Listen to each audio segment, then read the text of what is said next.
ఉపరాష్ట్రపతి ఎన్నికకు సర్వం సిద్ధమైంది. ఇవాళ జరగనున్న ఎన్నిక కోసం అన్ని ఏర్పాట్లు చేశారు. ఉదయం 10 గంటల నుంచి సాయంత్రం 5 గంటల వరకు పోలింగ్ జరగనుండగా సాయంత్రం 6 గంటలకు లెక్కింపు చేపట్టనున్నారు.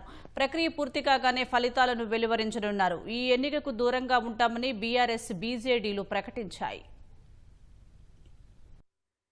జగదీప్ ధన్కడ్ రాజీనామాతో ఖాళీ అయిన ఉపరాష్ట్రపతి స్థానాన్ని భర్తీ చేసేందుకు ఇవాళ జరిగే పోలింగ్ కు అన్ని ఏర్పాట్లు చేశారు. ఈ ఎన్నికల్లో ఎన్డీఏ అభ్యర్థి సిపి రాధాకృష్ణన్, విపక్షాల ఉమ్మడి అభ్యర్థి జస్టిస్ బి సుదర్శన్ రెడ్డి పోటీ పడుతున్నారు.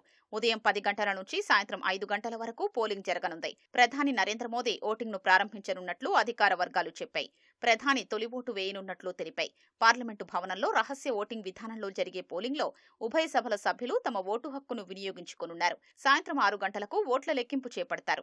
తరువాత ఫలితాల్ని ప్రకటించనున్నారు. రాజ్యసభ, లోక్సభ సభ్యులతో కూడుకున్న ఎలక్టోరల్ కాలేజీలో ఎంపీలు తమకు నచ్చిన వారికి ఓటు వేసే వెసులుబాటుంది. అయినప్పటికీ ఎంపీలు తమ పార్టీకే ప్రాధాన్యమిస్తారు. క్రాస్ ఓటింగ్ జరిగే అవకాశమూ ఉంటుంది. దీంతో అధికార ఎన్డీఏకు పూర్తి మెజారిటీ ఉన్నప్పటికీ జాగ్రత్తగా వ్యవహరిస్తోంది.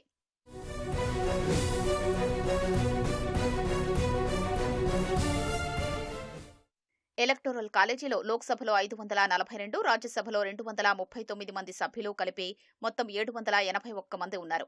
ఇందులో ప్రతి సభ్యుడి ఓటు విలువ ఒకటిగానే ఉంటుంది. మెజారిటీ మార్కు 391 కాగా అధికార ఎన్డీఏ కూటమికి ఇప్పటి వరకు 425 సభ్యుల బలముంది. 11 మంది సభ్యులున్న వైసీపీ పార్టీ ఎన్డీఏకు మద్దతివ్వాలని నిర్ణయించడంతో మెజారిటీ పెరిగింది. దీంతో ఎన్డీఏ కూటమి అభ్యర్థి సిపి రాధాకృష్ణన్ గెలుపు ఖాయంగా కనిపిస్తోంది. అటు విపక్షాల ఇండి కూటమికి 324 మంది బలముంది. కొన్ని పార్టీలు మద్దతిచ్చినా విపక్ష అభ్యర్థి విజయం సాధ్యమయ్యేలా కనిపించడం లేదు.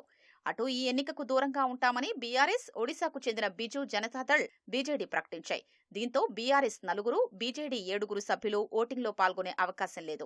శిరోమణి అకాలీదళ్, జోరోమ్ పీపుల్స్ మూవ్మెంట్ మిజోరం వంటి పార్టీలకు ఒక్కో సభ్యుడు ఉన్నారు. విపక్షాల అభ్యర్థికి మద్దతిస్తున్నట్లు 10 మంది ఎంపీలు ఉన్న ఆమ్ ఆద్మీ పార్టీ ఆప్ ప్రకటించినప్పటికీ ఎంపీ స్వాతి మాలివాల్ ఆ పార్టీతో సంబంధాలు క్షీణించిన నేపథ్యంలో ఆమె ఎవరికి ఓటు వేస్తారనే దానిపై స్పష్టత లేదు. స్వతంత్ర అభ్యర్థులు, ఇతర పార్టీ సభ్యులు ఎవరి వైపు మొగ్గు చూపుతారనే విషయంపై ఆసక్తి నెలకొంది.